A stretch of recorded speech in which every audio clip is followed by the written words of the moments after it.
बिस्मिल्लाहिर्रहमानिर्रहीम, अस्सलाम वालेकुम एंड वेलकम टू एक्सप्रेसो। इस उम्मीद और दुआ के साथ कि आप बिल्कुल ठीक ठाक हैं, एक्सप्रेसो ट्यून इन किए हुए हैं और मिजाज आपके अच्छे हैं।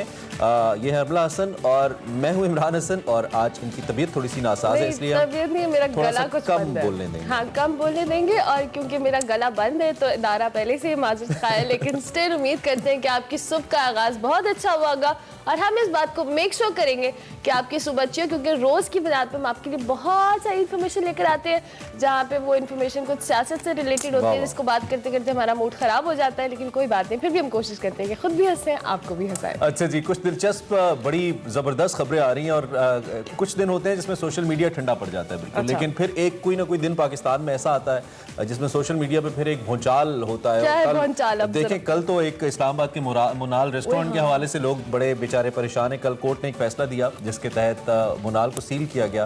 तो कहा जाता है कि इस्लामाबाद की ये पहचान है, लेकिन कोर्ट का फैसला है, बहरहाल उसको इम्प्लीमेंट भी फौरी तौर पर किया गया और मुनाल को सील कर दिया गया। लेकिन कल जो बड़े सेंटिमेंटल किस्म के जो इस्लामाबादीज और इनफैक्ट बाकी जो मुल्क के बाकी शहरों के जो लोग हैं वो भी इजहार करते हैं, क्योंकि मुनाल से बड़े लोगों की यादें वाबस्ता और बड़ी अच्छी लोकेशन है इस रेस्टोरेंट की। और जब ये आप बहुत सारे लोग ऑब्वियसली विजिट भी कर चुके होंगे, वहाँ उनको आइडिया होगा कि लोगों का एक वो पिक्चर स्पॉट होता था और लोगों ने बहुत सारे लोगों ने पिक्चर शेयर करते हुए देखा। अभी तक ट्रेंड चल रहा है। देखिए अब इस पे मजीद अगर कोई कार्रवाई कानूनी होती है नहीं होती, फिर वक्त तो कोर्ट ने कहा कि आप इसको सील कर दें। खैर, हमारी हमदर्दियां उन लोगों के साथ हैं जिनकी मेमोरीज यहाँ पे हैं। आगे बढ़ते हुए जी हम बात कर लेते हैं कुछ कोविड के हवाले से भी, क्योंकि इस वक्त जो सूरत हाल है वो खास तौर पर यूरोप के अंदर बहुत ज्यादा संगीन है। लेकिन एक जो अमली तौर पर तजर्बा हमारे सामने आ रहा है वो ओमिक्रॉन के हवाले से वो ये, मैं कुछ देर पहले वैसे अमला से भी कह रहा था कि आपके जरा खांसी वांसी आ रही है, तो मैं थोड़ा डरा था, लेकिन I hope she is safe इंशाल्लाह। तो इसके हवाले से जो खबरें आ रही हैं वो ये कि बहुत ज्यादा प्रोलॉन्ग नहीं कर रहा है, मतलब 2-3 दिन के अंदर लोग रिकवर कर रहे हैं इससे।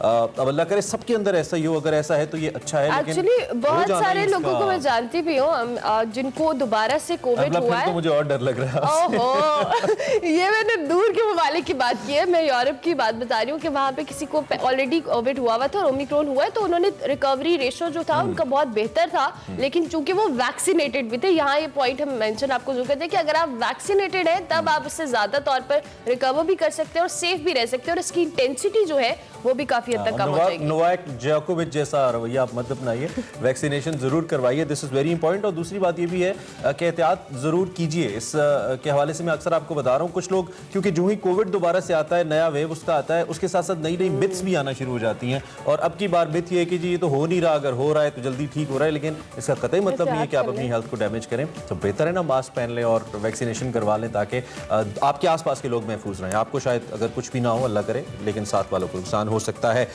ठीक है, सो हम अजीब इशारे करिए, हेडलाइंस देखते हैं और आज का प्रोग्राम शुरू करते हैं।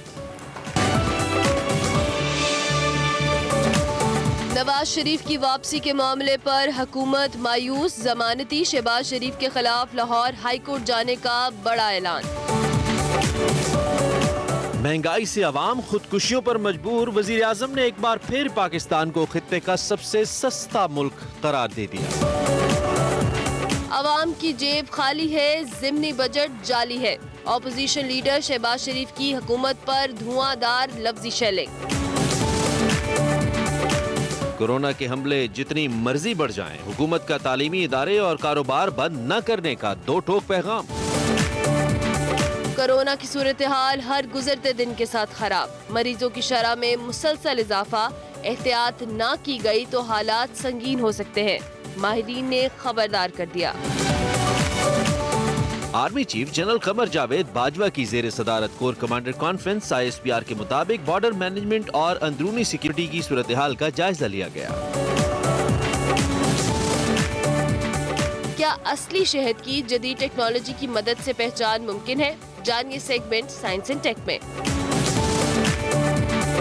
तरक्की पसंद शायर अहमद फराज के मद्दाह आज उनका यौम पैदाइश मना रहे हैं।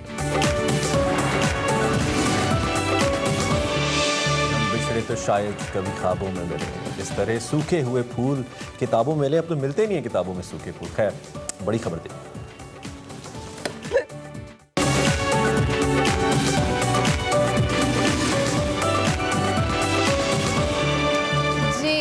खबर में बात करेंगे। सबसे पहले कई मसाइल की शिकार पीटीआई हुकूमत ने एक बड़ा फैसला कर लिया है। कई मुकदमात में मतलूब साबिक वज़ीर आज़म नवाज शरीफ को वतन वापस लाने के लिए अचानक एक्टिव हो गई है। चंद दिन पहले तक मियां जावेद लतीफ़ और एयाज सादिक समेत जो कई रहनुमा हैं उनकी जानिब से मुतज़ाद बयानात सामने आ रहे थे और दावा किया जा रहा था कि नवाज शरीफ जल्द वापस वतन आएंगे और इस हवाले से डील का भी एक तासुर दिया जाता रहा। लेकिन DGISPR ने ऐसी खबरों की यकसर तरदीद करते हुए डील के तासर को हमेशा के लिए खत्म कर दिया। जबकि लीगी रहनुमाओं की इस बयानबाजी के दौरान भी हुकूमत का बड़ा बयान सामने आया और वफाकी वज़ीर इत्तलात फवाद चौधरी साहब ने दावा किया कि हुकूमत का बरतानिया के साथ मुजरिमों की हवालगी का मामला फाइनल मरहले में है।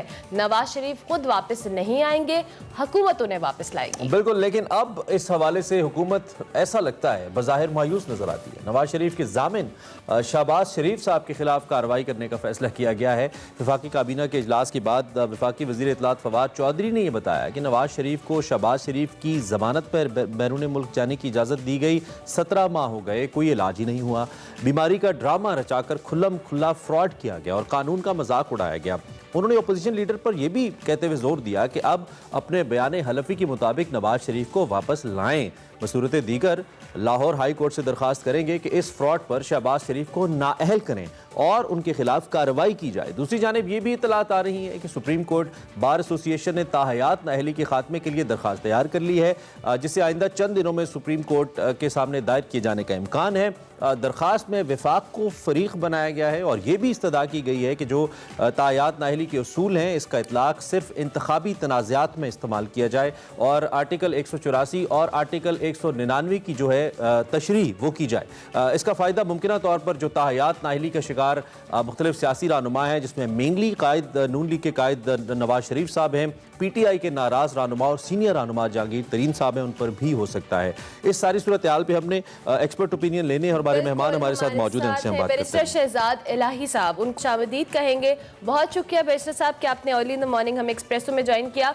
सबसे पहले तो हम हुकूमत के स्टैंड के हवाले से जो अचानक से ये एक्टिव हुई है नवाज शरीफ की वतन वापसी के हवाले से और हुकूमत का शहबाज शरीफ जो कि उनके जामिन भी है उनके खिलाफ अदालत जाने का जो फैसला है, आप इसको किस तरह से देखते हैं? जी शुक्रिया। देखिए, बुनियादी तौर पर अगर नवाज शरीफ साहब को हुकूमत पाकिस्तान वापस लाना चाहती है तो जो भी कानूनी कार्रवाई करनी पड़ेगी वो यूके में होगी। पाकिस्तान की अदालतों में ऐसी कोई वो कार्रवाई नहीं कर सकते मेरी नज़र में जिससे नवाज शरीफ को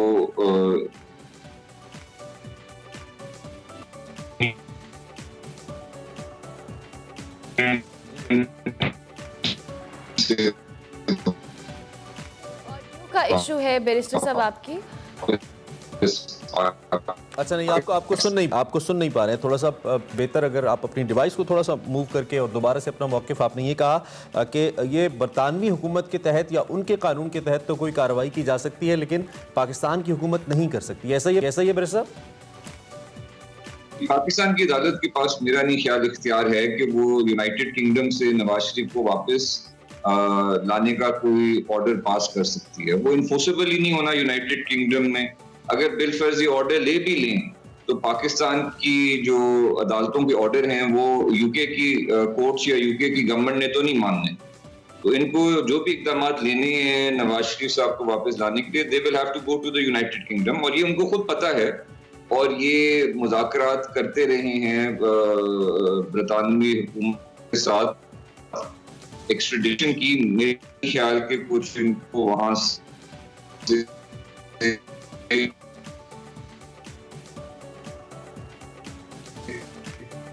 जी बैरिस्टर साहब और दोबारा कनेक्ट करने की कोशिश कर लीजिए। बैरिस्टर साहब इस वक्त हमारे साथ मौजूद हैं, बैरिस्टर शहजाद। उनसे हम पूछने की इनफैक्ट हमने पूछा है कि वो इस पे क्या राय रखते हैं, तो उन्होंने कैटेगोरिकली ये कहा कि पाकिस्तान की किसी अदालत के पास ये मैंडेट नहीं है एज़ पर लॉ कि वो नवाज शरीफ साहब को वापस लाएं, लेकिन अगर बरतानिया की अदालत इस किस्म का कोई फैसला करती है तो वो कर सकती है। तो इस सूरत हाल से, इस स्टेटमेंट से बैरिस्टर साहब की हमें हुकूमत की उस पोजीशन का भी अंदाज़ा होता है जिसके तहत वो ये ख्वाहिश रखते हैं कि नवाज शरीफ साहब को वापस लाया जाए। लेकिन दूसरी दूसरी जानिब इस वक्त बैरिस्टर साहब से दोबारा हमारा रब्ता हुआ है, आपको आई होप की आवाज़ आ रही है। आप अपना नुक्ता तो बैरिस्टर साहब मुकम्मल कीजिएगा जो आप कर रहे हैं, उसके साथ साथ एक सवाल ये भी है कि शहबाज शरीफ के बारे में अब हुकूमत कह रही है कि जी शहबाज शरीफ ने जो कि एफिडेविट दिया था तो हम उनके खिलाफ कार्रवाई करेंगे। हालांकि एज पर एफिडेविट उसमें दर्ज है कि नवाज शरीफ बीमारी से ठीक होने पर या फिर रिकमेंडेशन अगर वो डॉक्टर वहां पे उनको देते हैं तो उसके बाद ही वो वापस आ पाएंगे, इस तरह का कुछ मतन है उसका। तो क्या हुकूमत कार्रवाई शहबाज शरीफ साहब के खिलाफ कर सकती है? इस पर भी रोशनी डालिएगा। जी, आप लगता है कि आपने हुकूमत से ज्यादा गौर से वो एफिडेविट या अंडरटेकिंग पढ़ी है, क्योंकि उसमें यकीनन यही लिखा हुआ है कि 4 हफ्ते या जब उनके डॉक्टर सर्टिफिकेट देंगे कि वो पाकिस्तान वापस आ सकते हैं। तो अभी तक तो ऐसा कोई एविडेंस नहीं हुकूमत के पास होएगा कि नवाज शरीफ के डॉक्टर्स ने कहा होगा कि वो पाकिस्तान वापस आ सकते हैं। और यकीनन किसी भी कोर्ट की कार्रवाई में शहबाज शरीफ का ये डिफेंस होएगा कि जी अभी तक उनके डॉक्टर्स ने सर्टिफिकेट ही नहीं दिया, इसलिए उनकी अंडरटेकिंग जो है वो इस वक्त इफेक्टिव ही नहीं है। बाकी रहा बात कोर्ट में प्रोसीडिंग करने का, यकीनन अगर कंटेम्प्ट ऑफ कोर्ट के जुमरे में ये यकीनन आता है कि अगर एक शख्स एक वैलिड अंडरटेकिंग दे अदालत में और फिर उसका विलफुल डिफॉल्ट करे तो वो कंटेम्प्ट ऑफ कोर्ट बनता है। लेकिन ये हुकूमत को साबित करना पड़ेगा कि ये अंडरटेकिंग वैलिड थी और ये जो अभी डिफॉल्ट कह रहे हैं ये विलफुल है, यानी कि उन्होंने जानबूझ के किया है। मेरा ख्याल है कि उनके लिए बड़ा आसान होगा ये एस्टैब्लिश करना कि नवाज शरीफ के डॉक्टर्स ने सर्टिफिकेट ही नहीं दिया।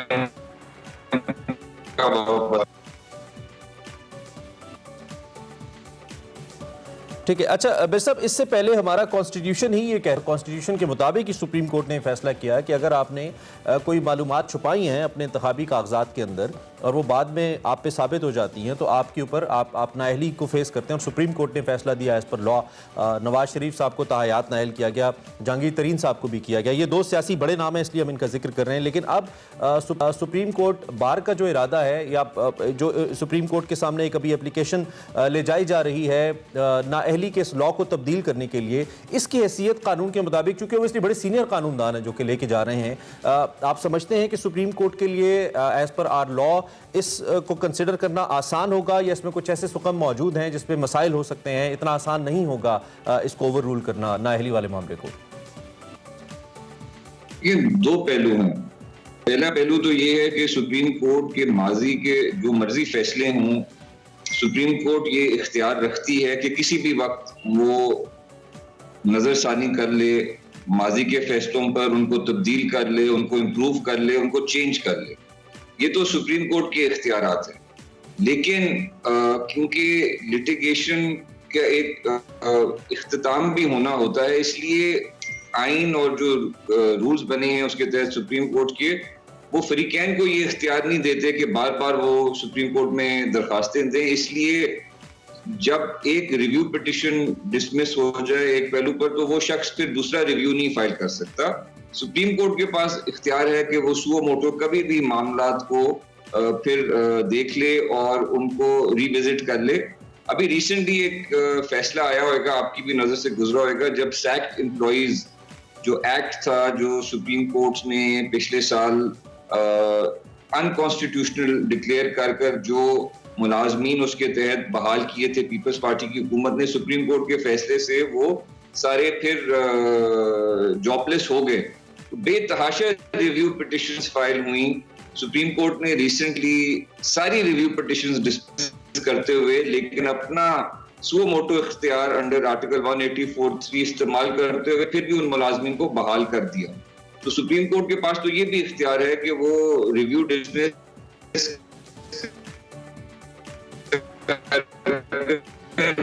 लेकिन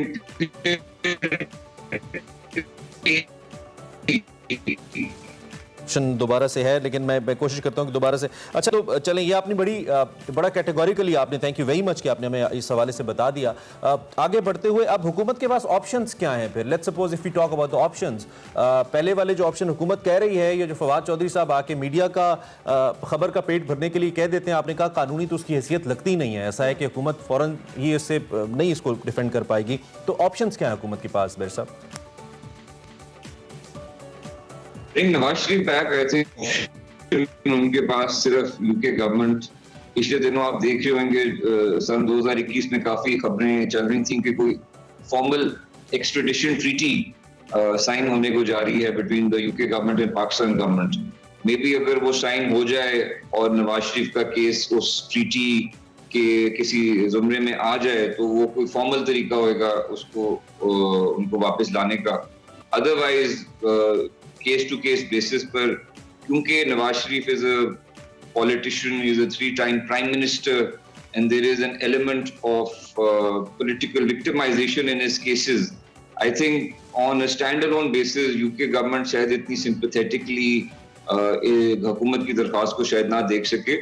इस बात पर भी आप गौर कर लें, बड़ा इंटरेस्टिंग पहलू ये है कि नवाज शरीफ की जो कन्विक्शन थी वो इस हुकूमत के आने से पहले हो चुकी थी। आपको याद होगा कि this government came into power after Nawaz Sharif conviction.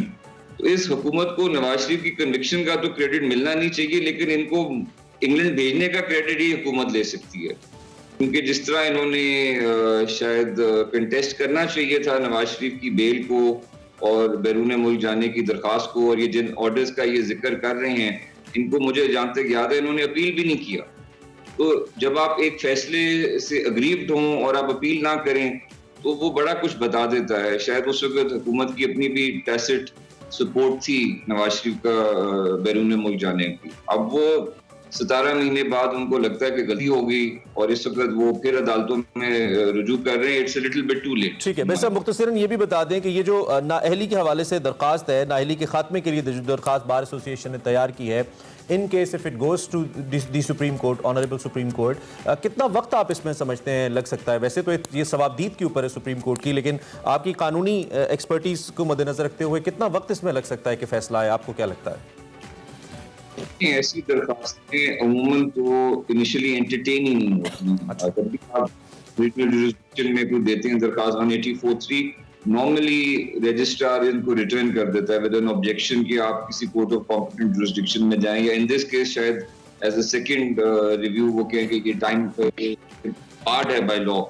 उस सूरत हाल में फिर जो एप्लीकेंट होता है उसके पास रेमेडी ये होती है कि वो एक चेंबर अपील फाइल करता है, जो एक फाजिल सिंगल जज साहब अपनी चेंबर में सुनते हैं, और अगर वो ख्वाहिश करें तो कोर्ट में भी समाअत कर सकते हैं।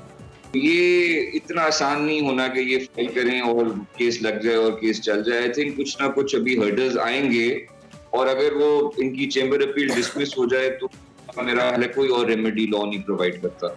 तो ये डिस्क्रेशन बहुत ज्यादा होगी सुप्रीम कोर्ट की, कोई इनका राइट नहीं है। जिस तरह आप और मैं अगर कोई केस कर रहे हों, हाई कोर्ट से केस हारे तो आप एक civil petition for leave to appeal करें या आप सिविल अपील करें, तो काफी हद तक आपका एक राइट होता है और वो डिनाई नहीं किया जाता। वो प्रोसेस में लग जाएगा और फिर आगे फैसला होगा। यहाँ तो पहले इस केस को एज अ केस दायर करना और सुप्रीम कोर्ट में समाअत करवाना ही एक बहुत बड़ा हर्डल होएगा। ये पार हो गया तो फिर दूसरा पहलू आता है जिसका आप शायद जिक्र कर रहे हैं कि फिर केस के फैसले में कितनी देर लगेगी। वो अभी बहुत दूर है, अभी तो ये एडमिनिस्ट्रेटिव हर्डल्स इनको पार करने पड़ेंगे। साहब थैंक यू वेरी मच जी, बहुत शुक्रिया फॉर ज्वाइनिंग द मॉर्निंग और अपनी एक्सपर्ट ओपिनियन हमारे सामने, और काफ़ी हद तक हमारे लिए इस कानूनी मामले को क्लियर करने के लिए बहुत शुक्रिया। एक ब्रेक लेते हैं, ब्रेक के बाद आते हैं वापस। Welcome back to Expresso programme में आगे बढ़ेंगे और बात करेंगे कुछ कोविड के हवाले से। तो मुल्क में कोरोना की जो 5वीं लहर है उसने खतरे की घंटी बजाई है। पॉजिटिव केसेस की शरह में इजाफा दोबारा हुकूमत को सख्तियां करने पर मजबूर करता दिखाई दे रहा है। कराची में कोविड के जो पॉजिटिव केसेस हैं उनकी शरह 18% तक पहुंच गई है, जबकि माहिरीन ने खदशा जाहिर किया है कि कराची के बाद लाहौर सबसे ज्यादा मुतासिर हो सकता है। दूसरी जानिब PSL इवेंट भी करीब आ रहा है और उसके लिए भी टिकटॉक की ऑनलाइन फरोख्त का आगाज हो चुका है। NCOC ने शायकीन क्रिकेट को मैच देखने की इजाजत तो दे दी है, लेकिन क्या पंजाब हुकूमत इस हवाले से मुकम्मल तैयार है और क्या ये जो SOPs के साथ शायकीन क्रिकेट को PSL के तमाम तर इवेंट्स देखने की इजाजत होगी, इस पर आज हम बात करने वाले हैं। बात करना है हमने डॉक्टर यास्मीन राशिद साहिबा हमारे साथ मौजूद हैं, उनसे हम वज़ीर सेहत है पंजाब की, उनसे हम बात करेंगे इस हवाले से। और इससे पहले कि हम डॉक्टर साहिबा से बात का आगाज़ करें, रिपोर्टेडली हमें पता चला कि डॉक्टर साहिबा ने अभी रिसेंटली एक ऐलान किया कि आफ्टर द डेथ जो एक आपके ऑर्गन डोनेशन का सिलसिला होता है। She has decided to donate all her organs, और ये इतनी एक हमारे लिए एक अच्छी खबर भी हम कह सकते हैं। वैसे तो अल्लाह आपको ज़िंदगी दे रोक साहिबा, लंबी ज़िंदगी दे, लेकिन ये बड़ा अच्छा आपका फैसला है और बहुत ही हमें फ़ख्र महसूस हुआ ये सुनकर। And God bless you for this. Thank you very much for joining us early in the morning. अब थोड़ा सा टॉपिक पे भी बात कर लेते हैं। सबसे पहले तो हमें ये बताइए कि आप किस हद तक तैयार हैं, जो करंट सिचुएशन बन रही है, हुकूमत पंजाब किस हद तक तैयार है ओमिक्रॉन को देखते हुए? इंशाल्लाह जी, अल्लाह ताला खैर रखे। मैं तैयारी का जहाँ तक ताल्लुक है, हम तो तैयारी से निकले नहीं इस वजह से। ये तो we were always mentally ready कि जब ओमिक्रॉन का जिक्र सुना तो हमें ये पता चल गया कि नेचुरली अगर ये देखा गया है कि जब वेस्टर्न हेमिस्फीयर में ये आता है तो कोई महीना 1.5 महीने के बाद यानी साउथ ईस्ट एशिया का भी रुख हो जाता है। और हम एक्सपेक्ट कर रहे थे कि ओमिक्रॉन की जो वैरायटी है नेचुरली कि बहुत इन्फेक्टिव है। और अब तो आपको पता है पाकिस्तान जो वो भी लाइक अ ग्लोबल विलेज, हर रोज फ्लाइट्स बाहर से आती हैं, तो कितनी रुकावट हो सकती थी। तो कोई ना कोई स्लिप आउट हो जाता है पेशेंट पर से। एक पेशेंट का स्लिप आउट होने के बाद फिर वो जब फैलना शुरू करता है तो फिर उसको रोकना मुश्किल हो जाता है। हाउएवर जो 2 अच्छी बातें हैं वो ये हैं कि हम क्योंकि पिछले 2 साल से इस पे काम कर रहे हैं, तो अल्हम्दुलिल्लाह हमारी सारी तैयारी है। इस वक्त कुछ 6000 से ज्यादा बेड्स हमने तैयार रखे हैं पंजाब के अंदर। अगर खुदा खास पेशेंट्स को वो किसी तरह के दाखिले की जरूरत हो।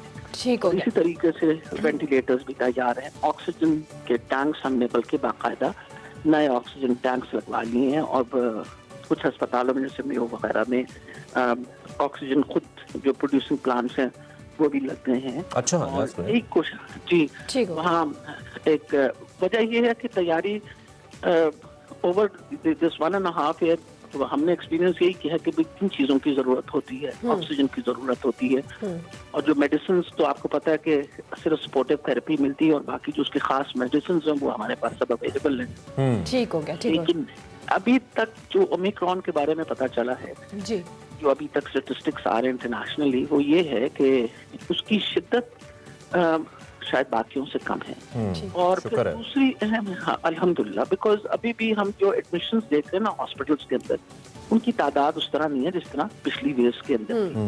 कुछ कहा नहीं जा सकता अगले 2 दिनों के अंदर कि क्या होगा, लेकिन अभी for the time being show हो रहा है कि नेचुरली फैल रहा है। नंबर ऑफ केसेस बढ़ गए हैं, लाहौर में खासतौर पर नंबर ऑफ केसेस बढ़े। अच्छा डॉक्टर साहब, आपको मैं इंटरप्ट करूंगी। जैसे आपने खुद भी कहा कि ऑब्वियसली एक आधा केस जो है वो स्लिप हो जाते हैं, तो ऑब्वियसली ओमिक्रॉन के हवाले से कहा जा रहा है कि इसकी जो फैलने की शरह वो बहुत ज़्यादा है। लास्ट टाइम भी हमने देखा था जब PSL या इस तरह का कोई इवेंट, ईद आई थी, PSL आया था, तो इसमें जो एक कह लें वेव में इंटेंसिटी इसकी बढ़ी थी और केस इजाफा हुआ था। अब चूंकि हमने PSL के इवेंट के हवाले से टिकट्स की फ़रोख्त भी शुरू कर दी है, फिर हमने शायकीन क्रिकेट को भी इजाज़त दी है। सो क्या इस सिचुएशन में जब हमें पता है कि इसके फैलने की शरह बहुत ज़्यादा है, लास्ट टाइम PSL भी पोस्टपोन करना पड़ा, तो अब हम इस बड़े इवेंट के लिए तमाम तर शायकीन के साथ इसको केटर करने के लिए रेडी हैं? लेकिन 2 बातें तो डेफिनेट है ना कि अगर आप एहतियाती तदाबीरें तैयार करेंगे, तो नंबर 1 वैक्सीनेट अपने आप को करवा लीजिए और मास्क पहन के रखें। अगर ये हम प्रिकॉशंस ले लें तो मेरा ख्याल है बहुत कुछ कर सकता है इंसान जिंदगी के अंदर। आप देखिए ना इस वक्त अगर वैक्सीनेशन जिस लेवल पे हमने की है, यानी अगर मैं पंजाब की बात ही करूं तो तकरीबन 7 करोड़ लोगों को सिंगल डोज तो मिल चुकी है, और डबल डोज जो है वो 5 करोड़ से ज्यादा लोगों को मिल चुकी है। यानी हम 50% से ज्यादा पंजाब के लोगों को वैक्सीनेशन हो चुकी है। और हमारी वैक्सीनेशन की इस वक्त मुहिम जारी है। पूरी कोशिश कर रहे हैं हम कि इंशाल्लाह मार्च के महीने तक हम 70 से लेकर 75% लोगों को वैक्सीनेट कर दें, ताकि वो एक हर्ड इम्यूनिटी वाला बात आ जाए। और वो अब अपेरेंटली हो रही है। अभी मुझे भी आपको पता है पिछले दिनों I came out positive for corona, लेकिन शिद्दत बिल्कुल नहीं थी। अल्हम्दुलिल्लाह अल्लाह ताला की मेहरबानी से I just had mild symptoms. Okay, अल्लाह खैर करे आइंदा कोई ऐसी। और डॉक्टर साहब, आप चूंकि डॉक्टर भी हैं तो ये बताइए, क्या इस वजह से था कि आपने वैक्सीन लगवाई हुई थी, या it's because of your own internal immunity और something? No, I think it was probably because of the vaccination. मेरी तो दोनों वैक्सीन भी और बूस्टर डोज भी लगा हुआ था। अच्छा, तो मेरा तो यही ख्याल है, देखिए कि मुझे जो प्रॉब्लम था उसकी शिद्दत बहुत कम थी। अच्छा, और शायद यही वजह थी कि हालांकि आपको पता है कि I was treated for cancer. हाँ, मैं वही कह रहा था कि आपके तो सेहत के बाकी भी कुछ कॉम्प्लिकेशंस हैं तो इसके। हाँ, लेकिन वो मेरी कीमो के वक्त उन्होंने कहा था कि आप लगवा लीजिए। आई हैड इट, और उसकी वजह से मुझे ये लगता है कि बहुत प्रोटेक्टिव है। अच्छा। ये वैक्सीन देखिए प्रोटेक्टिव इस तरह के, अव्वल तो इट प्रिवेंट्स द डिजीज, और अगर खुदा ना खास्ता हो जाए तो उसकी शिद्दत कम होती है। तो एक्चुअल तो अकम्प्लिश हम यही करने की कोशिश कर रहे हैं ना कि किसी तरीके से इंसान की इंसानी जिंदगी बच सके। तो मेरा ख्याल है ये बहुत अहम है कि लोग अपने आप को वैक्सीनेट करवाएं। आपके प्रोग्राम के वसादत में सबकी रिक्वेस्ट करूंगी, वो कहते हैं ना, अगर मैं मतलब आई एम नियरली 72 नाउ, अगर मैं इस वबा के साथ कर सकी बिकॉज ऑफ द वैक्सीन, तो आई एम श्योर कि आप भी इस वबा से अपने आप को प्रोटेक्ट कर सकते हैं। बिल्कुल कर सकते हैं, नहीं इसमें कोई दो राय नहीं है। चले आपकी मौजूदगी से जरा फायदा उठाते हुए, कोविड पे तो मुसलसल बात कर ही रहे हैं, हेल्थ कार्ड के हवाले से आपसे पूछ लेते हैं। एक बड़ा इनकलाबी कदम है, और मैं इसके साथ हमेशा एक जुमला ऐड करता हूं कि अगर हो जाए, इनकलाबी कदम है, अगर इम्प्लीमेंट हो जाए, आम आदमी तक पहुंच जाए, इस वक्त क्या डेवलपमेंट है हेल्थ कार्ड के ऊपर, और कब तक आपका जो टारगेट है इसको आप अचीव कर रहे हैं? हुकूमत का क्या इरादा है इसको लेकर? तो मेरा ख्याल है पहले तो ये कहना चाहिए, हो जाए की बात नहीं, हो गया है। मुझे नहीं मिला अभी डॉक्टर साहब मेरा कार्ड। बेटा तुम की सतह से नीचे नहीं रहते ना। ये आपने बहुत अच्छा पॉइंट रेज किया है डॉक्टर साहब, ठीक हो गया। आपको ये बताओ, 2019 से लेके और 2020 की जनवरी तक हमने जो गुर्बत से सतह से नीचे लोग रहते थे उन सबको कार्ड्स बांट दिए थे। 30% of the people in Punjab had already got their cards. Okay, ठीक है, 2019 से मैं बात कर रही हूँ। 2021 के अंदर खान साहब ने जब कहा कि हमने सारे पंजाब को देना, और वजीर आला ने, हमारे उस्मान गुलजार साहब ने कहा कि भी इंश्योर भी जितनी जल्दी हो सके, तो हमने पहले जो दो सबसे जहाँ गुर्बत की सतह सबसे ज्यादा थी वो है टीची खान डिवीजन, और फिर उसके बाद साहिवाल डिवीजन, इन दोनों डिविजन्स को मुकम्मल तौर पे हमने कार्ड दे दिए थे मई के महीने में। ओके, अच्छा, अब तक 7 लाख से ज्यादा जो मेरे पास नंबर्स हैं, लोगों ने इससे मुस्तफीज हुए। हमने बाकायदा इसके ऊपर एक कांस्टेंट मॉनिटरिंग और सर्वेलेंस हो रही है। 97% सेटिस्फैक्शन रेट है। ओके, और ये हमारी कंपनी है PHIMSC जो इसको कॉन्स्टेंटली मॉनिटर करती है और उसको मैनेज करती है। तो डॉक्टर साहब 100% का टारगेट कब तक है आपका, कब तक का है? इंशाल्लाह 31 March we have to give cards to 30 million families, which means 3 crore families को हम इंशाल्लाह कार्ड दे देंगे। इस वक्त जो मसला बना हुआ है वो ये है कि लोगों को अपनी, हम ये चाहते हैं कि फैमिली हेड को कार्ड मिलना है, तो अपना लोग कई दफा अपने जो वो हैं कवायद जो जमा नहीं करवाए हुए होते उन्होंने उसमें नादरा में, यानी बीवी का नाम उधर होना चाहिए, बच्चों का नाम होना चाहिए आपके आईडी कार्ड के ऊपर, ताकि आपको जब आईडी कार्ड मिले तो फिर आपकी सारी फैमिली को। तो अब इसके ऊपर हम लगे हुए हैं इंशाल्लाह। ठीक है, 31 मार्च तक हम इंशाल्लाह पूरे पंजाब। चलें, wish you all the best doctor साहिबा, and stay fine. Thank you very much, आपने हमेशा और अहम हेल्थ। डॉक्टर यास्मीन राशिद हमारे साथ मौजूद थी, हेल्थ कार्ड के हवाले से और कोविड की सिचुएशन के हवाले से कॉमेंट दी थी। अभी हम एक ब्रेक लेंगे, ब्रेक के बाद हाजिर होंगे। देखते रहिए Expresso. Welcome back to Expresso. Programme में बात करेंगे इस हवाले से, उस्मान मिर्जा केस के हवाले से। गुज़िश्ता साल जुलाई में इस्लामाबाद के सेक्टर E11 में एक जोड़े को बरहना कर उन पर तशद्दुद और उनकी वीडियो सोशल मीडिया पर अपलोड हुई थी, जिसके मरकजी मुलजिम उस्मान मिर्जा और दीगर साथियों को गिरफ्तार किया गया था और वह पुलिस हिरासत में, उनके खिलाफ कार्रवाई भी जारी है। इस केस में अहम मोड़ अब ये सामने आया कि अदालत में लड़की की जानिब से एक बयान हल्फी जमा करवाया गया, जिसमें कहा गया कि इस मुकदमे में जो मुलजिमान नामजद हैं और गिरफ्तार हैं ये वो लोग नहीं जो वीडियो में नजर आ रहे हैं, वक़ुआ के वक्त मौजूद थे।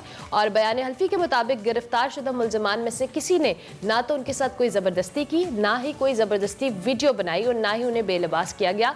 क्या कोई प्रेशर डाला गया, क्या मामला हुआ कि एकदम से ये बयान हल्फी अदालत में जमा करवाया गया उस लड़की की जानिब से? बयान हल्फी भी है हमारे पास। जी, हमारे साथ साकिब बशीर मौजूद हैं। इससे पहले अगर सिर्फ चंद लाइनें इस बयान हल्फी की पढ़ दूं तो उन्होंने कहा जी कि ये जो मुलजिमान, मैं हल्फिया तौर पर इकरार करती हूँ कि जो मुलजिमान मुकदमा बाला में नामजद हुए हैं और गिरफ्तार किए गए हैं, अदालत में पेश हो रहे हैं, ये वो लोग नहीं हैं जो वीडियो में नजर आ रहे हैं, और बवक्त वक़ुआ ना ही ये वो लोग हैं जो मौजूद थे, और ना ही गिरफ्तार शुदा मुलजिमान में से किसी ने मेरे साथ कोई ज़ोर ज़बरदस्ती की, और ना ही ज़बरदस्ती कोई वीडियो बनाई, और ना ही ज़बरदस्ती मुझे बेलिबास किया।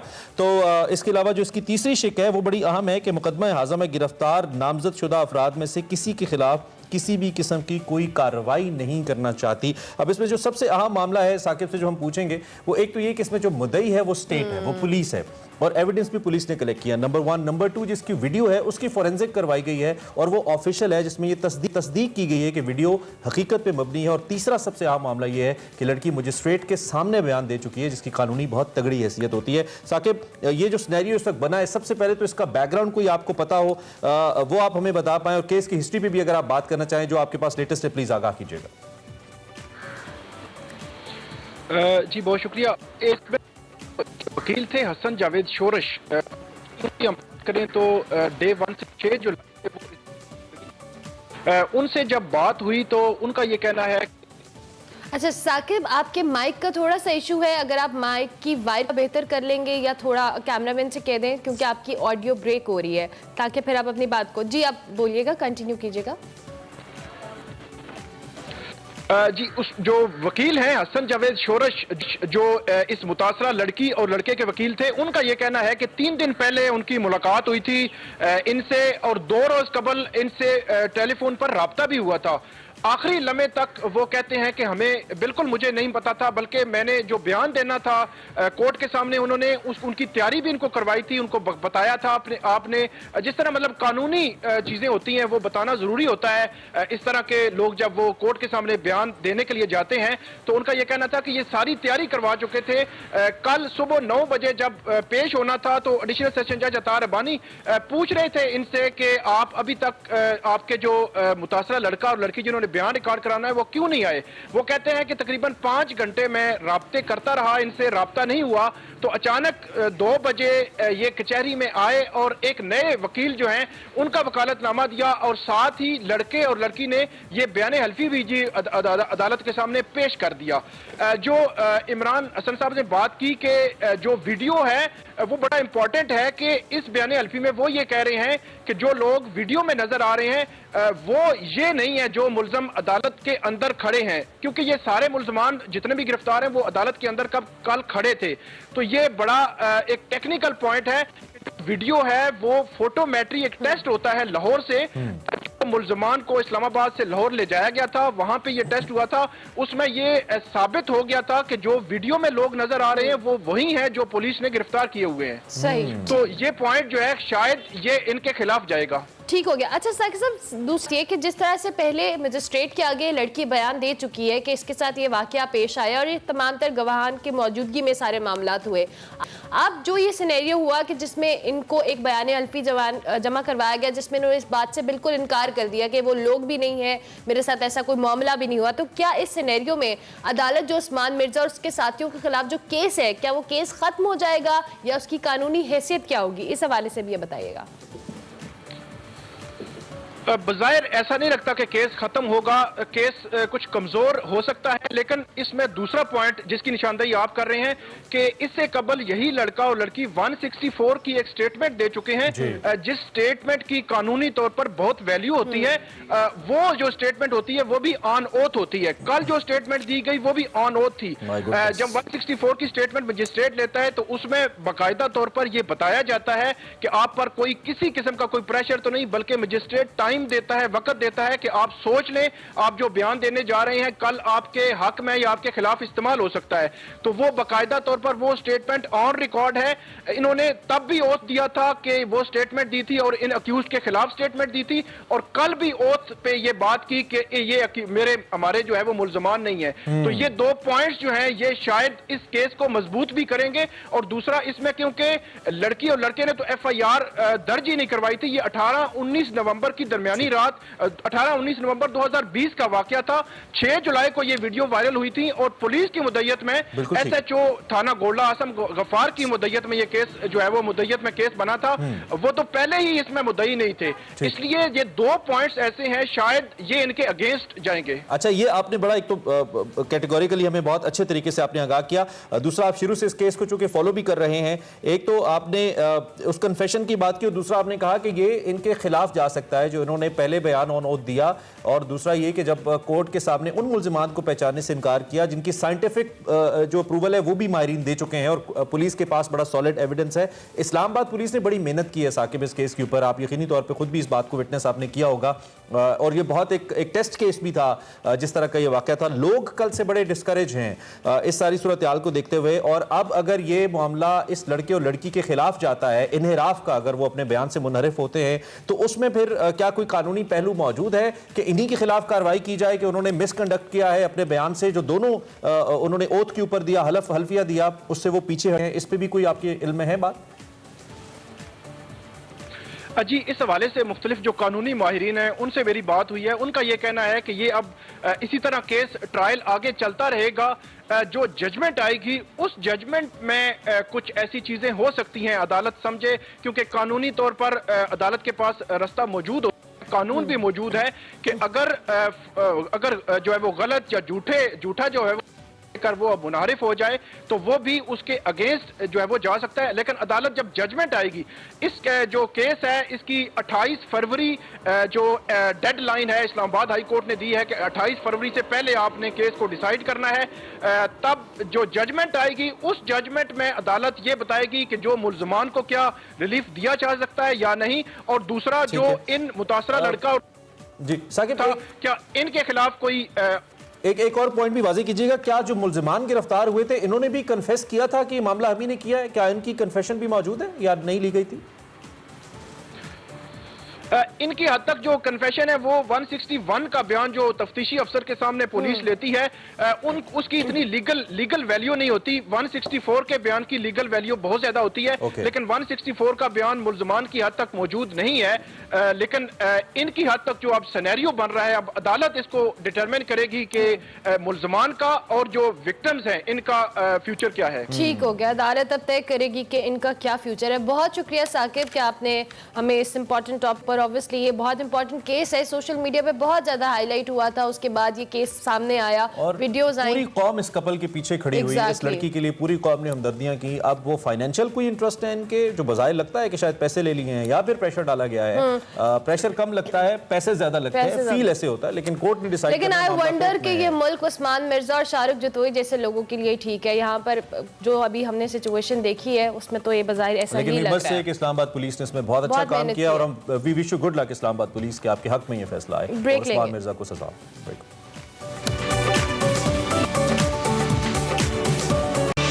Welcome back to Express. अब आपको बताएं कि आज तरक्की पसंद शायर अहमद फराज का यौम पैदाइश मनाया जा रहा है। अहमद फराज के हवाले से आपको बताएं तो 12 जनवरी 1931 को वो कोहाट में पैदा हुए। उनका असल नाम सैयद अहमद शाह था। अहमद फराज ने उर्दू और फारसी में MA किया और उन्होंने दौरान तालीम ही रेडियो पाकिस्तान के लिए फीचर लिखना शुरू किया।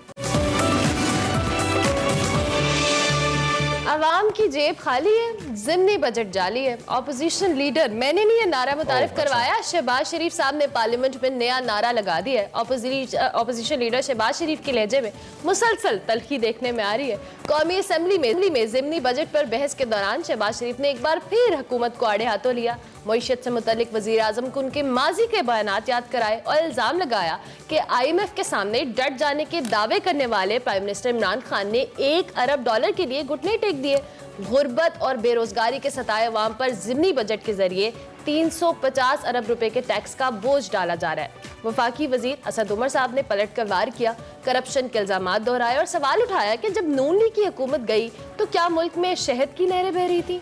उधर वजीर आजम इमरान खान महंगाई पर मुसलसल एक ही मौक़िफ़ दोहरा रहे और दावा करें कि दुनिया में महंगाई के बावजूद पाकिस्तान खित्ते का सस्ता तरीन मुल्क है। साथ साथ उन्होंने ये भी दावा किया कि PTI की हुकूमत को नाअहल कहा जाता है, लेकिन हमारी हुकूमत ने कौम को तमाम बहरानों से बचाया। इस बात का एतराफ़ भी किया कि प्याज और टमाटर बेचकर मुल्क खुशहाल नहीं हो सकता। ये बात तो वैसे प्राइम मिनिस्टर ठीक कर रहे हैं, लेकिन दूसरी जानिब कहते हैं बरामदात बढ़ाना होगी। ये बात ठीक है लेकिन मुश्किल है, नहीं बढ़ाएंगे प्राइम मिनिस्टर ने कहा है तो IMF में फंस जाएंगे, ऑलरेडी फंसे हुए हैं। ज़िमनी बजट में बात करनी है हमने, और इसके साथ साथ ये जो स्टेटमेंट सामने आ रही है इस वक्त एक्सप्रेस ट्रिब्यून के सीनियर कॉरेस्पॉन्डेंट और तजियाकार इकॉनमी के हवाले से शहबाज राना साहब मौजूद हैं। आप इनको वैसे अपने शो में तो देखते ही हैं, लेकिन आज हम हमने जहमत दी। Thank you very much Shahbaz साहब, आपने हमें भी वक्त दिया और हमारे साथ मौजूद है एक्सप्रेसो में।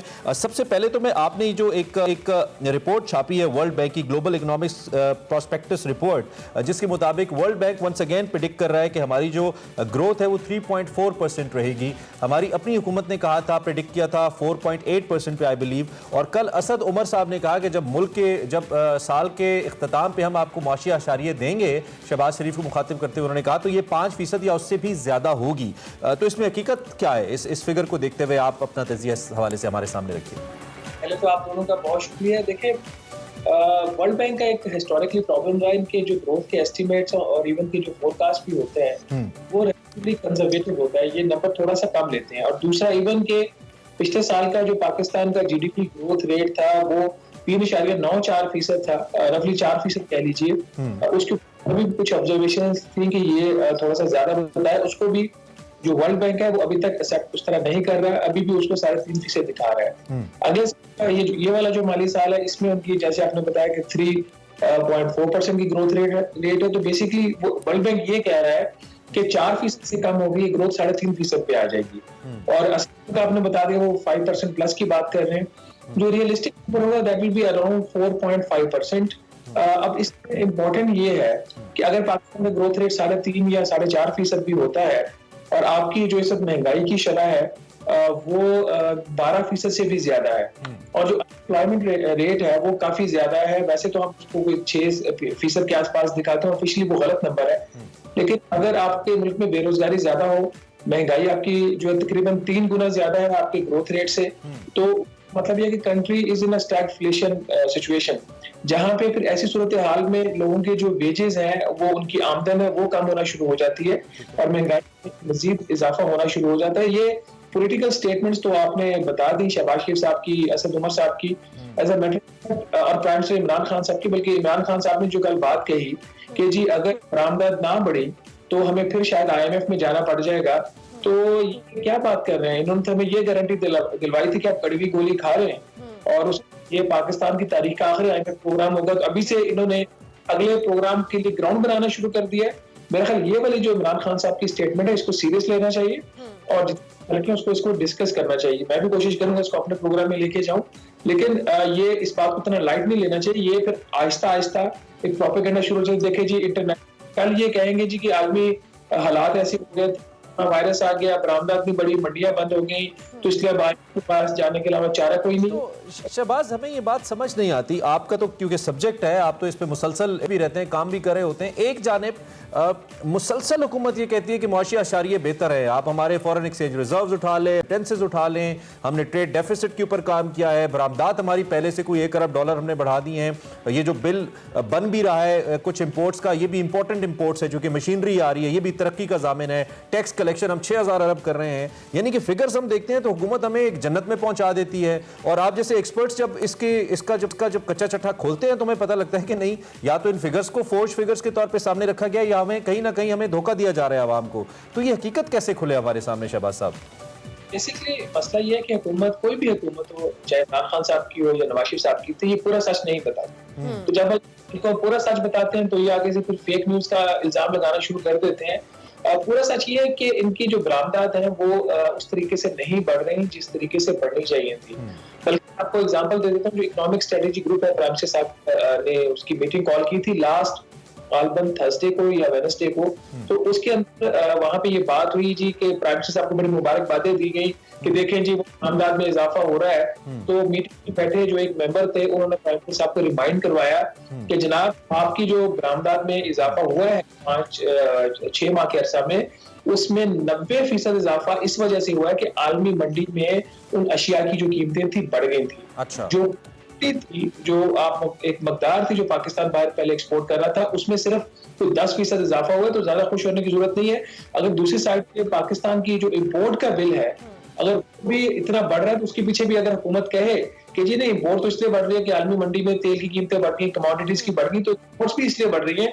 तो बॉटम लाइन ये है कि कल अगर आलमी मंडी में कीमतें जो है वो स्टेबलाइज हो जाती हैं, जिसका हुकूमत कह रही है कि बहुत ज्यादा स्टेबलाइज हो जाएंगी, तो फिर आप एक्सपोर्ट्स में थोड़ा सा पॉजिटिव ट्रेंड आया वो भी नहीं रहेगा। अच्छा, तो ये बिल्कुल रेमिटेंसेस का एक ऐसा एक नंबर है जिसमें काफी बेहतरी आई है और एक अच्छा नंबर है। अब एक नंबर अच्छा हम उसको एक्नॉलेज करते हैं कि रेमिटेंसेस में आपकी इजाफा हो रहा है। इसी तरह वायरस को जो गवर्नमेंट ने कंटेन किया था उसकी गवर्नमेंट की कारकर्दगी ठीक रही है, तो हम तो उसको बिल्कुल भी क्रिटिसाइज नहीं करते। एफबीआर की जो टैक्स कलेक्शन का जब ये बताते हैं तो इनका देखिए जो पीटीआई की हुकूमत का पहले साल का हदफ था वो वैसे वज़ीर-ए-आज़म इमरान खान साहब ने तो कहा था मैं 8,000 अरब पे ले जाऊंगा, तो पहले साल का इनका हदफ था कोई 4,435 अरब। उसको जब असद उमर साहब ने अपना बजट दिया था सितंबर 2018 में, ये जब इनकी हुकूमत अगस्त में आ गई थी, तो सितंबर के बजट में उसको उन्होंने 45 बिलियन कम कर दिया था, टारगेट को कम किया था। और एक्चुअल जो कलेक्शन पहले साल पीटीआई की थी वो पीएमएलएन के आखिरी साल से भी कोई 25-30 अरब रुपए कम थी। अच्छा, दूसरा इसके फिर दूसरे साल का भी उन्होंने हदफ मिस किया, तीसरा साल जो पिछले साल खत्म हुआ उसका भी हदफ उन्होंने खत्म किया। इस साल इनका जो हदफ है 5,829 अरब, जिसको अब रिवाइज ये जो मिनी बजट आ रहा है इसके बाद एफबीआर का हदफ है वो हो जाएगा 6,179 अरब रुपया। तो इसको जो है अगर इस हदफ को अभी तक तो एफबीआर का जो ओरिजिनल हदफ था उसके मुताबिक तो एफबीआर हदफ से ज्यादा कलेक्शन कर रहा है 6 माह में, बहुत अच्छी है। लेकिन इसका भी ज्यादातर जो बेनिफिट आ रहा है जो एफबीआर को वो दो फैक्टर्स हैं। एक तो आपकी जो रुपए की कदर में बेतहाशा कमी हुई उसका फायदा एफबीआर, क्योंकि जो ड्यूटी एंड टैक्सेस थे डॉलर में उतने ही है तो बट रुपए में बढ़ गए।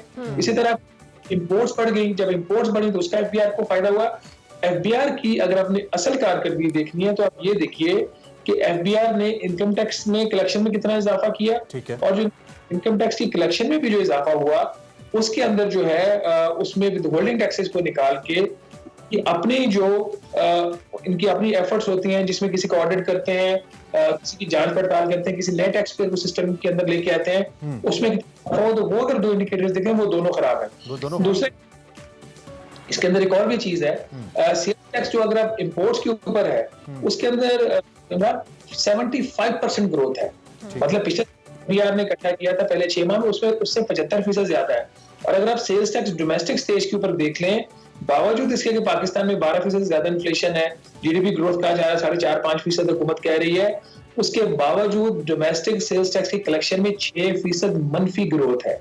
इस है कि एफबीआर में इतनी भी काबिलियत नहीं है कि अपना जो डोमेस्टिक सेल्स टैक्स की ग्रोथ रेट है उसको कम से कम इन्फ्लेशन के रेट तक 12% के करीब ही ले ले।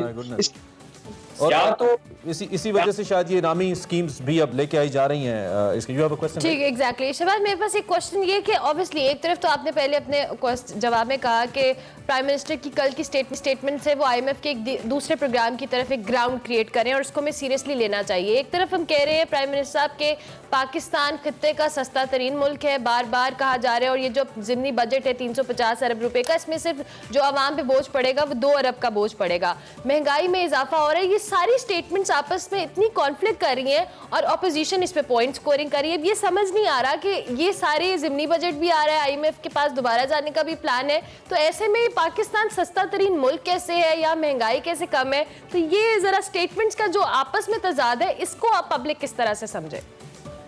देखिए, वज़ीर-ए-आज़म इमरान खान साहब, कमिश्नर मिनिस्टर चौधरी फवाद साहब हो, शौकत तरीन वज़ीर ख़ज़ाना हो, कोई भी हो, वो इस तरह के स्टेटमेंट दे के निकल जाते हैं। आज तक उनकी अकाउंटेबिलिटी नहीं हुई। उनकी अकाउंटेबिलिटी किसने करनी है? पार्लियामेंट में तो अपोजिशन का भी यही हाल है, वो भी बड़े दावे करते हैं। ये बेसिकली हमारी जो सोसाइटी है उसकी जो इंटेलेक्चुअल विजडम है उसको चैलेंज किया जा रहा है। ये अब एक प्रॉब्लम ये हो गया कि हमारा जो माशरा वो बट गया है पीएमएलएन में, पीपल्स पार्टी में, पीटीआई में। ये बात ये देखते नहीं है कि अगर महंगाई हो रही है तो उसका जो इफेक्ट है वो आपके ऊपर डायरेक्ट आपके पॉकेट के ऊपर आ रहा है। जो तो गरीब तरीन तबका है या मिडिल इनकम ग्रुप, उनके बारे में तो कहा जाता है जी वो अफोर्ड नहीं कर सकते। इवन कि वो class upper middle income group जो है, अगर वो अभी उसकी इतनी इस्तात है कि वो इन चीजों को अफोर्ड कर रहा है, तो उसका नुकसान ये है कि उसकी सेविंग नहीं हो रही। जब उसकी सेविंग नहीं होगी तो इसका मतलब आपकी तरक्की का पहिया नहीं चलेगा। Pakistan saving to GDP ratio है वो साउथ एशिया में कम तरीन है। बांग्लादेश हमसे बेहतर है, बाकी सारे ममालिक हमसे बेहतर हैं। हम इसलिए कम तरीन है कि हमारी सेविंग्स नहीं होती, आपके पास पैसा बचता नहीं है। एज ए सैलरी क्लास अगर आप देखें, आपका जो भी इनकम लेवल हो, आपके अखराजात उस लिहाज से आपने कंटेन किए होते हैं। इसकी मिसाल ऐसे ही है जैसे पाकिस्तान में कहा जाता है कि जी इलेक्ट्रिसिटी आपकी सरप्लस है।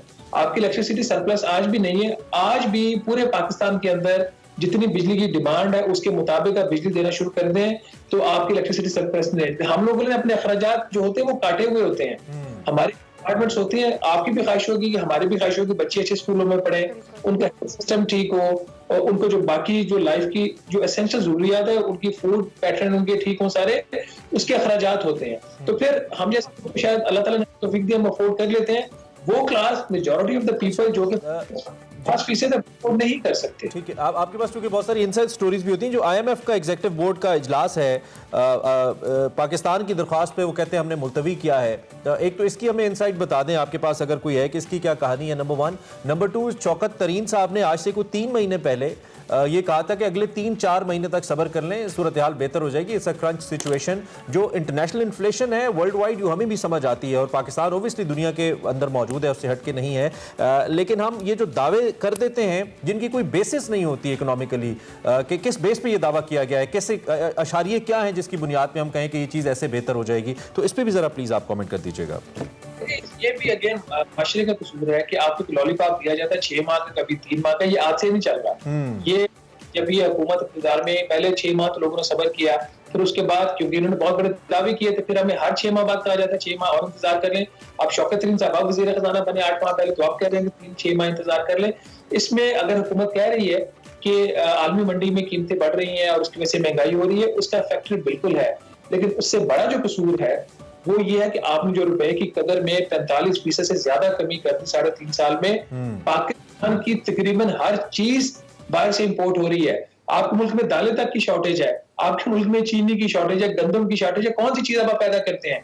पाकिस्तान की इंडस्ट्री जो पाकिस्तान के अंदर चल रही है, उसका रॉ मटेरियल 80% बाहर से आ रहा है, और उसकी इंटरमीडिएट गुड जो है वो बाहर से आ रही है। आपकी गाड़ियां जो हमें ये टोयोटा, होंडा और बाकी जो सुजुकी में बेचते हैं, ये तो गाड़ियां यहाँ पे असेंबल कर रहे हैं, ये हर चीज बाहर से मंगवा रहे हैं। यहाँ से ये प्लास्टिक बनाते हैं पाकिस्तान में, वो भी 3rd क्लास क्वालिटी का प्लास्टिक बना के आपको बेच रहे हैं ये। तो जब आपकी हर चीज, आपकी जो डिपेंडेंस है वो इंपोर्ट्स के ऊपर हो, और उसके बावजूद आप 45% रुपए की कदर में कमी कर दें, तो फिर ये जो महंगाई का जो सवाल है ये आता है। अभी बहुत सारी ऐसी चीजें, आपका जो वो कंज्यूमर प्राइस इंडेक्स होता है, महंगाई का जो नंबर PVS देता है, वो उसके अंदर बहुत सारी चीजें तो कैप्चर ही नहीं होती, उसमें तो 500 बिल्कुल। शहबाज, एक तो IMF वाले पे कमेंट करते हैं, और दूसरा ये कि ये जो फिर दावे हैं, हम इसको ट्रक की बत्ती ही समझें, अवाम कभी नहीं होगी। देखिए, IMF का जब इनका 21 नवंबर को इनका मुआहिदा हो गया था कि कौन सी शराइत पाकिस्तान ने अमल उन पे करेगा, तो 11 जनवरी को उसका बोर्ड का इजलास होगा, प्रोग्राम रिवाइव होगा। वो शराइत तो आज की डेट तक भी पूरी नहीं हुई। अभी भी जो बजट है वो पार्लियामेंट उसको डिबेट कर रही है, और इस तरह स्टेट बैंक ऑफ पाकिस्तान का जो बिल है वो भी अभी तक पार्लियामेंट के दोनों हाउसेज ने पास नहीं किया। ये जब शराइत पूरी हो जाएंगी तो बोर्ड की मीटिंग होगी ना, तो जब आपने जो शराइत जिनके ऊपर आपने दस्तखत किए थे पूरा करने के लिए मुआहदे के ऊपर, उसको जब आप ऑनर नहीं कर सके तो फिर आपको दरखास्त देनी पड़ी। लेकिन ये जो 3 हफ्ते की एक्सटेंशन इनको मिली है, अभी 28 जनवरी या 31 जनवरी की डेट आ रही है कि शायद इस बोर्ड टेकअप कर ले। अगर चीज इससे ज्यादा होती है तो फिर पाकिस्तान को मुश्किलात आ सकती हैं। दूसरा ये आप आया, ये जो वादे हैं ये बिल्कुल वादे ही हैं, और ये वादे उस वक्त तक वादे रहेंगे जब तक आपको इस बात का एहसास नहीं होगा वो PTI, ये PML पाकिस्तानी शहरियों को नुकसान उनका हो रहा है। ठीक है, और thank you very much Shahbaz Rana sahab, आप हमें वक्त देते रहा करें, बड़ा इन्फॉर्मेटिव होता है आपके साथ हमारा session. Very much for being with us. Shahbaz Rana senior correspondent हमारे, और तजियाकार इकोनॉमी के हवाले से बता रहे थे, और अभी आप व्यवस्था रहिए शजर से, उम्मीदें बाहर थे, और अभी इश्क इम्तिहान और भी हैं। बहुत सारे जुमले आ रहे हैं हमारे माइंड में, लेकिन ब्रेक ले लेते हैं। ब्रेक बहुत सस्ता मुल्क है, ऐसे नहीं करना, ब्रेक लें। Welcome back to Express. और अब जो डिस्कशन जारी थी वो है असली शहद की पहचान की, कैसे करनी है असली शहद की, क्या कोई साइंटिफिक या साइंसी तरीका आजकल के दौर में इस्तेमाल करके ये हो सकता है या नहीं। वकार अहमद मलिक बता रहे हैं, सो देखते हैं। आ जाइए। अस्सलाम वालेकुम नाज़रीन, मैं हूं वकार अहमद और आप देख रहे हैं साइंस एंड टेक। इब्न फाजिल हमारे मेहमान हैं, और आज जो सवाल है वो बहुत ही अहम सवाल है। आपने हर जगह पे, मुख्तलिफ जगहों पे एक लफ्ज़ देखा होगा, असली शहद, असली शहद। और किसी भी चीज़ के साथ जब लफ्ज़ असली की तकरार बहुत ज़्यादा हो जाए तो उसका मतलब यही होता है कि उसकी नकल की शायद बहुत ज़्यादा भरमार है। और शहद को जांचने का तरीका क्या है, ये बहुत ही मुश्किल है। हमने किसी ज़माने में कुछ थोड़ी बहुत रिसर्च की थी तो मालूम हुआ था कि कुछ 6-7 ऐसी चीज़ें हैं, ऐसी टिप्स हैं, ऐसी टेक्निक्स हैं जिससे शहद को जांचा जा सकता है। फिर बाद में ये मालूम हुआ कि वो जो 2 नंबर माफिया तबका है उसी ने वो इंट्रोड्यूस करवाई थी ताकि उनका जो शहद है वो असली उस पैरामीटर्स पे पूरा उतर सके। तो ये एक बहुत ही कम्प्लेक्स, बहुत ही पेचीदा तरीन चीज़ है, ये बिल्कुल आसान बात नहीं है। और शायद इस सेगमेंट के आखिर पे आप इससे मुतफिक हो जाएंगे कि ये बहुत ज़्यादा मुश्किल चीज़ है। इब्न फाजिल हमारे मेहमान हैं, और सीधा सर सवाल है आपसे कि शहद जो है असली शहद होता तो है ना, मतलब डेफिनेटली होता है। अच्छा, तो असली शहद क्या फी ज़माना भी होता है मार्केट में? सर असली शहद सिर्फ वो होता है जो मक्खियाँ पैदा करती हैं। ठीक है, बस। ठीक है। और होता डेफिनेटली है, पाकिस्तान में आपको पता है कि इसकी बहुत फार्मिंग है, ख़ास तौर पे जो नॉर्दर्न एरियाज़ हैं, बल्कि पूरे मुल्क में ही है। और वो सीज़न के हिसाब से जब फ्लोरा का वो चेंज होता रहता है वेदर, तो उसके हिसाब से वो मूव भी करते रहते हैं। मार्केट में जो शहद दस्तियाब है वो मक्खियाँ बना रही हैं? हाँ, मोस्टली तो यानी कि मक्खियाँ, लेकिन डेफिनेटली उसमें फिर अडल्ट्रेशन भी है, उसमें मिक्सिंग भी है, उसमें जाली भी है, सारा कुछ है। जैसे कि हमारी, अगर हम पहला यानी शुरू यहाँ से करें कि बेसिकली मिक्सिंग से स्टार्ट कर लेंगे, मिक्सिंग का क्या तरीकाकार है? जी जी, कैसे आपको पता चलेगा, हम जांचेंगे कैसे कि ये शायद असली है? कोई है टेक्निक? सर जी मेरे ख्याल में तो जितना मैंने पढ़ा और जो इंटरनेशनल स्टैंडर्ड पे इसकी अडल्ट्रेशन और जितनी टेक्निक्स और जितनी टेक्नोलॉजी इसमें इन्वॉल्व हो गई है, उससे तो ये लगता है कि कोई सादा तरीकाकार नहीं, क्योंकि इंसान के पास जो हिस्से हैं उसमें आप स्मेल कर सकते हैं, उसमें आप टेस्ट कर सकते हैं, इसके अलावा आप क्या कर सकते हैं, फील कर सकते हैं। तो फील जो है उसके अंदर कुछ थोड़ी सी वैक्स होती है, या उसमें जो उसके फ्रुक्टोज और वो लैक्टोज होते हैं, तो उसकी जैसी फील सेम वैसे ही केमिकल जो है वो आर्टिफिशियल है, वैक्स भी है, आर्टिफिशियल है। इसके अलावा स्मेल है वो बेहतरीन, उसको हम कॉपी कर सकते हैं। तो मसला ये है कि जो हमारे पास जो हिस्सा है या जो इंसानों के पास जांचने की है, वो तो ऐसी हमारे पास कोई तरीकाकार नहीं कि हम असल और नकल में फ़र्क कर सकें। तो साइड पे रहेगी, अब टेक्नोलॉजी अब आ गई टेक्नोलॉजी। तो टेक्नोलॉजी के ऊपर इसमें जैसे जैसे ग्रेजुअल टेक्नोलॉजी इंक्रीज करती है टेस्टिंग की, वैसे वैसे उसके काउंटर पे जो है वो जो जेली बनाने वाले हैं वो भी साथ साथ चलते रहते हैं। तो अभी तक सूरत हाल ये है कि हम कोई 3 या 4 स्टेजेस पार करके इसकी आए हैं।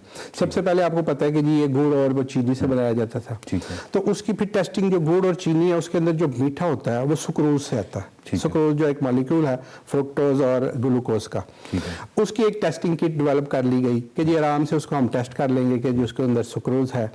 अब अगले स्टेज पे जैसे ही हमने ये किट डेवलप की सुक्रोज टेस्ट करने की, तो हमें गुड़ और चीनी से बने हुए शहद की पहचान हो जाती थी। ठीक है। अगली स्टेज पे जो जेली शहद बेचने वाले थे, उन्होंने क्या किया कि उन्होंने जैसे ही शहद के अंदर मीठा होता है, यानी उसमें फ्रुक्टोज और लैक्टोज और बाकी जो जितने चीज़ें हैं वो अलग-अलग फॉर्म में, यानी कंबाइंड फॉर्म में नहीं होते। ठीक है। तो उन्होंने क्या किया कि जो अलग-अलग फॉर्म में मीठा था उसको लाना शुरू कर दिया। अब वो कहाँ से आता है? वो जो हमारा शीरा होता है, जब ये चीनी बन रही होती है तो उसके ऊपर से राब या शीरा उतरता है। शीरे के अंदर ये मॉलिक्यूलर फॉर्म में होते हैं, यानी ये जो कंबाइंड फॉर्म में नहीं होता, सुक्रोज की फॉर्म में नहीं होता, बल्कि ये ग्लूकोज और फ्रुक्टोज की फॉर्म में होता। उसको जब रिफाइन करते हैं तो उससे जो वो सिरप बनता है, उसको ब्राउन सिरप कहते हैं। तो वो एग्जैक्टली उसकी शक्ल, उसका फ्लो, उसकी ग्रेविटी और उसका टेस्ट वो सब शहद जैसा होता है, खुशबू वगैरह सब, हर चीज़।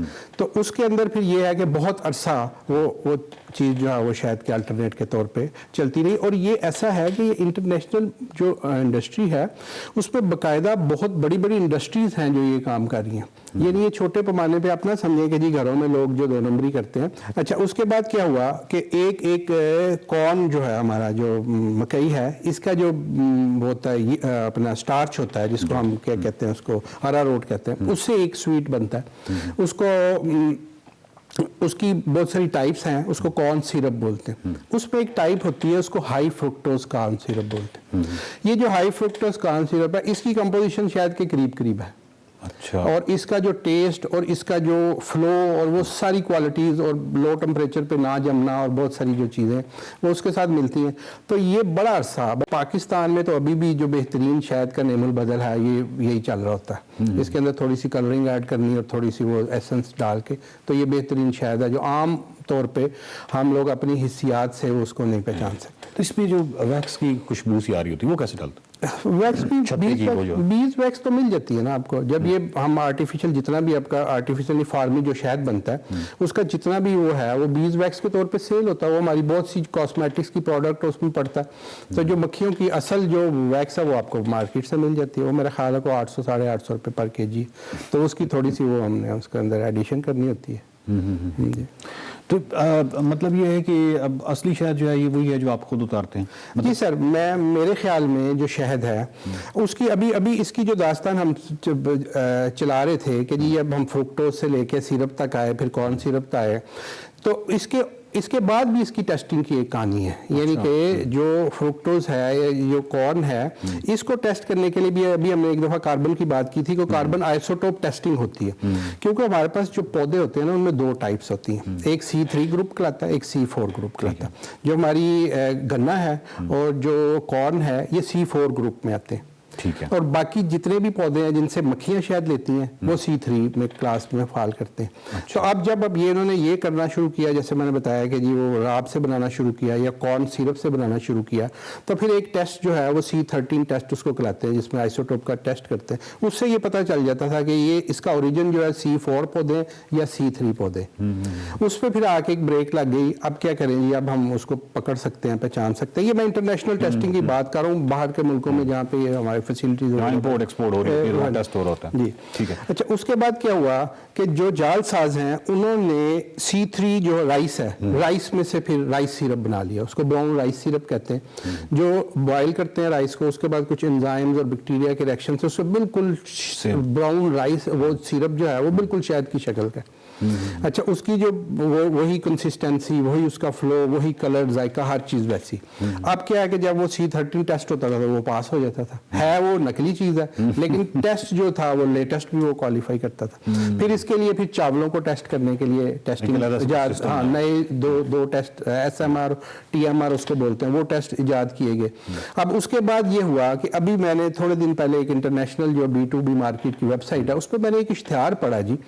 उन्होंने उस पर लिखा हुआ है कि जी हमने एक ऐसा ये सिरप बनाया है जो बिल्कुल शहद जैसा है, उसका कलर, उसका टेस्ट वैसा है, लेकिन वो ये सारे टेस्ट SMR भी पास करता है, TMR भी पास करता है, C13 C4 सारे टेस्ट पास। अच्छा, हमने किसी ज़माने में सुना कि जी असली शहद जो है वो कभी जमता नहीं है, फिर मालूम हुआ कि कुछ लोगों ने कहा नहीं वो जमता है, फिर मालूम हुआ कि जो 2 नंबर शहद बनाने वाले हैं इन्होंने ये इन्फॉर्मेशन फैलाई है कि ये जमता है। नहीं, अच्छा, ये बेसिकली जमता है या नहीं? बिल्कुल होता है, असली क्रिस्टलाइज होता है।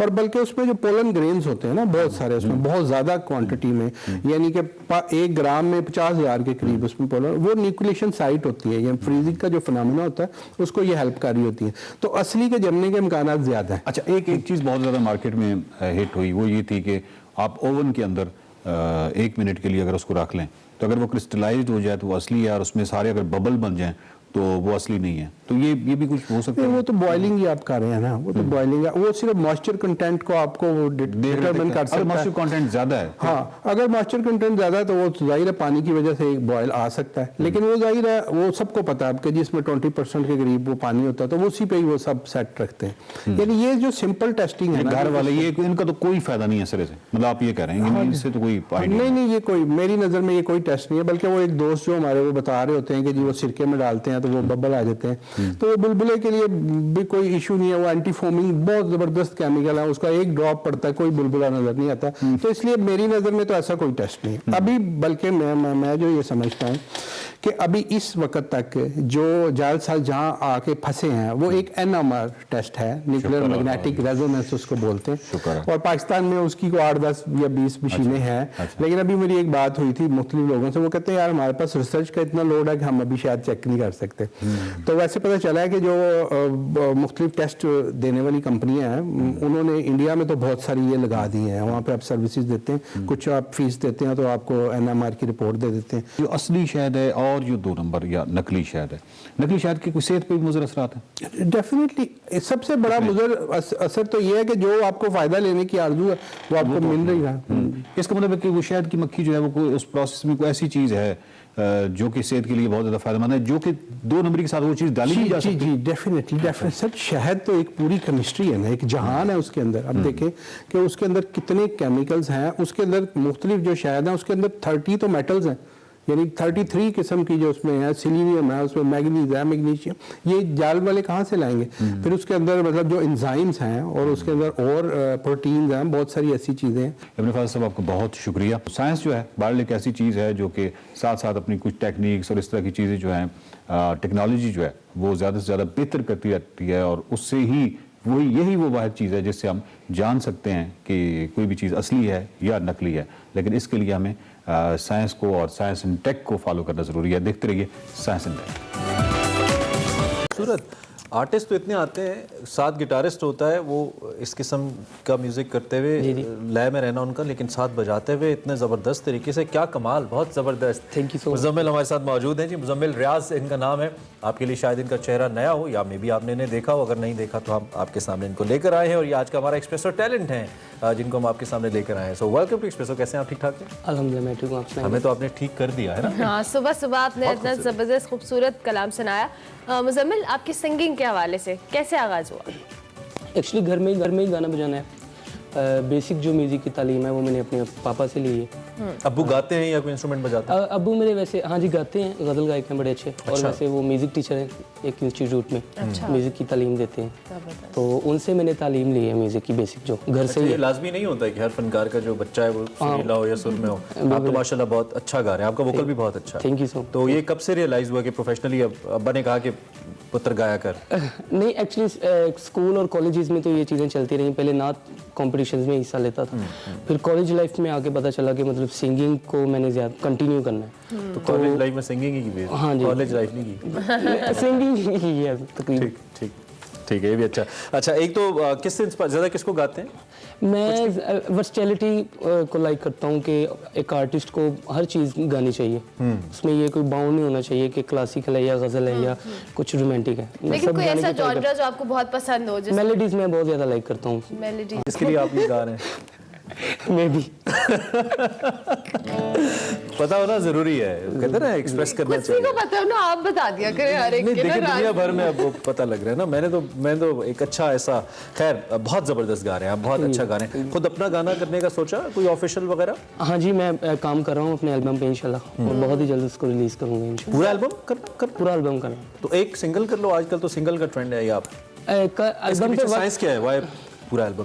मैं काम पूरे एल्बम पे कर रहा हूँ, लेकिन रिलीज ऑफिशियल सिंगल टाइप ही करूँगा। सिंगल टाइप करेंगे। अच्छा, कोई ऐसा पाकिस्तानी सिंगर जिसकी म्यूजिक, जिसकी क्वालिटी ऑफ म्यूजिक है, जिसका जॉनरा आपको बहुत पसंद हो?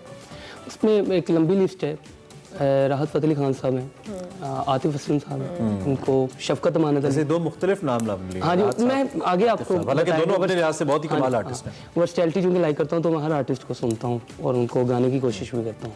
चले, अभी कुछ भी एंड पे, एक तो बहुत शुक्रिया आप तशरीफ लाए। दूसरी बात ये कि मुझे आपका बहुत अच्छा मुस्तकबिल नजर आ रहा है अगर आप फोकस रह के करें, अपनी आवाज़ का सही इस्तेमाल करें तो इंशाल्लाह बहुत अच्छा मुस्तकबिल है इन दी एंड। क्योंकि मॉर्निंग आपने अच्छी कर दी एक्सप्रेसो व्यूवर्स की, तो कुछ और मुजम्मिल अच्छा से सुना दें और फिर हम आपसे जाना चाहें।